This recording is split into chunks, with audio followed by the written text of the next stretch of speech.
በመስኮት ያየሁት ምስጢር።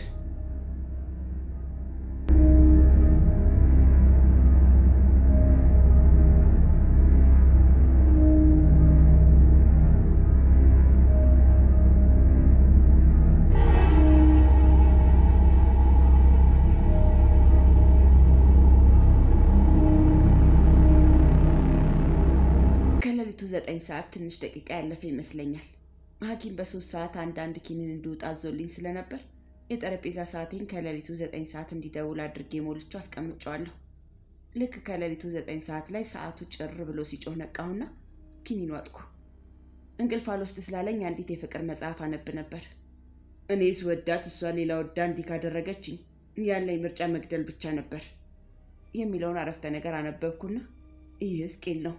እንዴት የሌላውን የመንፈስ ስሜት ካላገኘሁ ብሎ ወንጀል ይሰራል? ሌላውን መውደድና ማፍቀር ይቻላል። ሌላውን እንዲወደው ማድረግ ግን አይቻልም። ሰው ሁሉ በነፃነት የሚያምን በመብቱ የሚኮራ ከሆነ ስለ ፍቅርም እኮ ነፃነት ያስፈልጋል የሚል ማስታወሻ ጻፍኩ። የኔ ማስታወሻ በጠዋቱ ጋዜጣ ስለ ጸሐፊው ትችት ለመስጠት ነበር። ብርኤን ቆም አድርጌ መጽሐፉን ለማንበብ ስመልስ አንድ ድምፅ ሰማሁ። የሰማሁትን ድምፅ አይነቱን በቃላት ለመግለጽ አልችልም።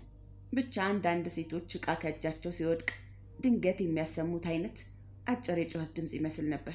የራስጌ መብራቴን አጠፋውና የመኝታ ቤት መስኮቴን ቀስ ብዬ ከፈትኩ። መብራቱን ማጥፋቴ እንዳልታይ ብዬ ነው። ጊዜው ጸጥ ያለ ነበር። ከመኝታ ቤቴ መስኮት ፊት ለፊት ከኔ ቤት አጥር 50 ሜትር ርቀት ላይ የሚስተር ዙቪች ቤት አለ።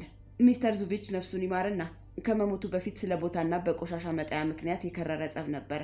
ከሞተም በኋላ ቢሆን ባልቴቷ ሚስቱ በአሽሙር ስድብ አስመረራኛለች። አንተ ንግርተኛ፣ የኔ ባል ሞተ፣ አንተ ትኖር መሰለ፣ ጨቅጭቀህና አበሳሽ ተገደልከው እያለች ብቻዬን ስታገኘኝ ትሰድበኝ ነበር። ቤቴን የሚከራይልኝ ጠፍቶ ነው እንጂ ለቅቄ ልሄድን ፈልጌ ነበር። ሟቹ ልጅ አልወለደም፣ ሀብት ግን ብዙ አለው። ታዲያ በዛ ሌሊት የሰማሁት የጩኸት ድምፅ ጸበኛዬ ከሆነችው ሴት መኖሪያ በኩል ነበር። የሚደረገውን ነገር ሁሉ ለማየት ችኩል ስለሆንኩ መስኮቴን ቀስ ብዬ ከፍቼ ስመለከት 2 ሰዎች የሚስተር ዙቪችን አጥር ዘለው በእኔ ቤት አጥር ስር ሲያልፉ አየኋቸው። አንደኛው የቆዳ ጃኬትና የካውቦይ ቦላሌ ለብሷል። ሁለተኛው ደግሞ የትራኮማ መነጽርና አሮጌ ጉርድ ጥቁር ሸሚዝ መልበሱን አስታውሳለሁ። ከኋላ የሚሄደው የወርቁን አምባር ይዘዋል ሲል ሰማሁት። ይገድለኛል አልኩና ዝም ብዬ ተኛሁ። በማግስቱ በ3 ሰዓት ላይ ፖሊሶች ያንን ግቢ አጣበውታል። ግማሾቹ ሜትር ይዘው ይለካሉ፣ ግማሾቹ ደግሞ ልዩ ልዩ ነገሮችን ይሰበስባሉ። ሌላው ደግሞ ጸቧ ከማ ጋር ነበር እያለ ይጠይቃል። ምንድነው ብዬ ብጠይቅ ሌሊት ሴትዮዋ በሰው እጅ መገደሏን ሰማሁ። አንድ ወዳጄ ወደ እኔ ዘንድ ቀረብ ብሎ ፖሊሶች የጠረጠሩህ እኮ አንተን ነው አለኝ። እግዚአብሔር ይስጥልኝ አልኩት።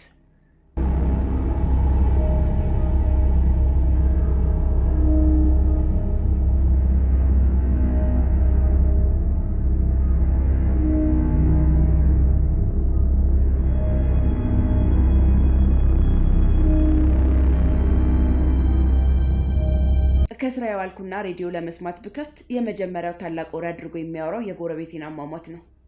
ሬዲዮውም ወንጀለኛው አልታወቀም፣ ሴትዮዋ የሞተችው በኤሌክትሪክ እንደሆነ ለማስመሰል ሬሳዋን ጎትቶ ከኤሌክትሪኩ ጋር ለማገናኘት ተሞክሯል።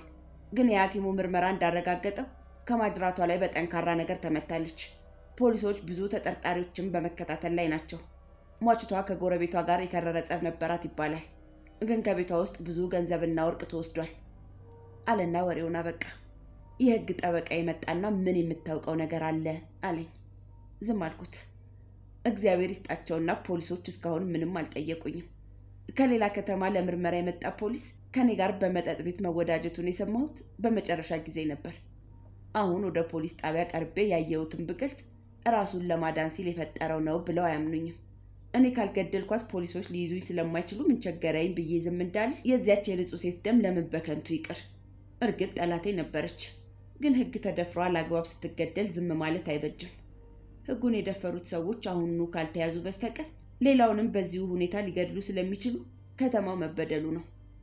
እኔንስ ሌሊት መጥተው ለገንዘብ ሲሉ እንደ ሴትዮዋ ቢገድሉኝስ እያልኩ ከሐሳቤ ጋር ተሟገትኩ። ወንጀሉ በተፈጸመ በ4ኛው ቀን ከከተማው ፖሊስ ነፍስ ግዳይ ጓድሹን ዘንድ ቀረብኩና በሴትዮዋ ሞት እኔ እንደተጠረጠርኩ ገብቶኛል፣ ሰርቼው እንደሆነ እውነቱ ሲገለጥ እቀጣለሁ ሆኖም የወንጀለኞቹ መዳንና የህጉ መደፈር ለከተማችን ጸጥታና ለኑሯችን ዋስትና ስለሌለው የወንጀለኞቹን መገኘት አጥብቄ ደግፋለሁ ካልኩት በኋላ በዚያ ሌሊት ያየሁትን ሁሉ ገለጽኩላቸው። መርማሪው ብዙ ፎቶግራፍ አወጣና በዚያ ሌሊት ካያቸው የምታስታውሰውን ሰው ምረጥ አለኝ። ደነገጥኩ። አይ ብቻ ልብሱ ይህን ይመስላል አልኩና ባለጃኬቱን አሳየሁት። አመሰግናለሁ። እስካሁን እርስዎን ጠርተን ያልጠየቅነው በወንጀሉ ተጠርጣሪ ስለነበሩ የምርመራውን ፍንጭ ይዘጉብናል ብለን ነበር። ዛሬ የሰጡን ፍንጭ ለምርመራችን ከፍተኛ ድጋፍ ነው። ቃልዎን በወረቀት ብንቀበልም ባንቀበልም እንደ ፈቃድዎ ነው አለኝ። እኔም ራሴ ጽፌ ነገ እመጣለሁ አልኩት። እቤቴ እንደደረስኩ አንድ ፖስታ አገኘሁ። በአቅራቢያ ለተፈጸመው ወንጀል ምንም አይነት ፍንጭ መስጠት የለብህም። ይህን ብታደርግ ነገና ዛሬ በህይወት አትገኝም ይላል። ይህንኑ ለመርማሪው ወስጄ ሰጠሁት። በማታዊ ቴሌቪዥን ፕሮግራም ላይ የሁለት ሰዎች ፎቶግራፍ በገጽ ቀርቦ ሴትዮዋን በመግደል የሚፈለጉ መሆናቸውን ማስረጃውና ከቤቷ የወሰዷቸውን ዕቃዎች ከደበቁበት ስፍራ መያዛቸው ተገለጹ። ሴትዮዋን ገድለዋል በመባል የሚፈለጉት ሰዎች እኔ በሹምነት ወይም በካፖነት ከምሰራበት ፋብሪካ ውስጥ በቀን 10 ብር ደሞዝ ያላቸው ጎረምሶች ናቸው። ጠላቶቼን አወቅኩና ለካ እናንተ ናችሁ ደብዳቤ ጻፋችሁልኝ አልኩ። ከ3 ቀን በፊት የዓመት ፈቃዳቸውን ተቀብለው ስለሄዱ ለጊዜው አላገኘኋቸውም። ፖሊስ ጣቢያ ሄጄ ታዲያስ አልኳቸው። እርሶ መናገሩንም ሳያስታውቁ ጉዳዩን እንደማያውቁ ሰው ዝም ብለው ይቀመጡ። ፖሊስ ሁሉን ነገር ያደርጋል፣ አያስቡ አለኝ። በ3ኛው ቀን ደግሞ መያዛቸውንና ከእነሱም ጋር ተባባሪ የሆነ የወረበሎች ቡድን መገኘቱን በጋዜጣ ላይ ወጣ።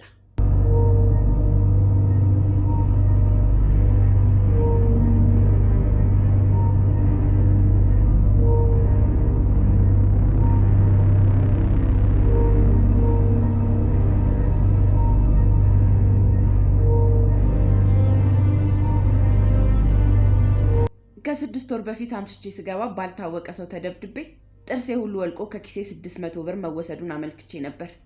የኔንና የሌሎቹንም ሰዎች ማጅራት መጥተው የሚቀሙ እነሱ መሆናቸው በምርመራ የተደረሰበት መሆኑ ተገለጸ። ተከሳሾቹ ሊያስመሩ ወደ ገደሉበት ስፍራ መጡና ያለፉበትን መንገድ ሁሉ ሲያሳዩ ያያችሁ ሰው ነበርን ሲል ፖሊሱ ጠየቀ። አንደኛው ብቻ ይሄኛው መስኮት ሲዘጋ ድምፅ ሰማሁና መለስ ብዬ ብመለከት ምንም ሰው አጣሁ ሲል መለሰለት።